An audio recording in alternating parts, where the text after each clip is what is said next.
આપણે બધાએ આપણા પરિવારનો દાખલો લઈએ કે 20 વર્ષ પહેલા આપણે જે જીવન જીવતા હતા, જે ગરીબી હશે, જે સાધન સગવડ હશે, જે સુખ સુવિધા હશે, એમાં પરિવારના વડીલ જે મોભી માણસ હોય ને એને મહેનત કરી, જોખમ લીધું હશે, મહેનત કરી હશે, કેટલી બધી ઉપાધિઓ વરી હશે, અને પોતાના કુટુંબને, પોતાના પરિવારને ગરીબીમાંથી કે અસુવિધામાંથી બહાર લાવવાની કોશિશ કરીને બેઠેલા આપણે બધા જ.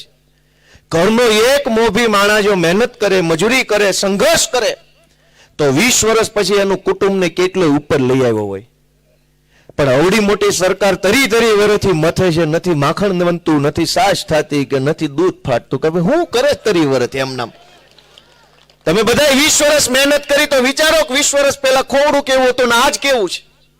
20 વર્ષ પહેલા ફળિયામાં હું હતું ને આજ ફળિયામાં હું છે. 20 વર્ષ પહેલા ચપ્પલ જોડા કેવા હતા ને આજ કેવા છે. હવે આપણે તો આપણી મહેનતે હારા જોડા લેવી તો ભાજપ વાળા કે જોઈ લો મારા મિત્રો ખેડૂતોના પગમાં, પણ હું જોઈ લઈ તો વળ ખાઈ ખાઈને લીધા છે. તમે હારા બુસ્કોટ પહેરો તો તરત ભાષણ ચાલુ કરે, જોઈ લો મિત્રો મોદીજીના રાજમાં ખેડૂતોના બુસ્કોટ.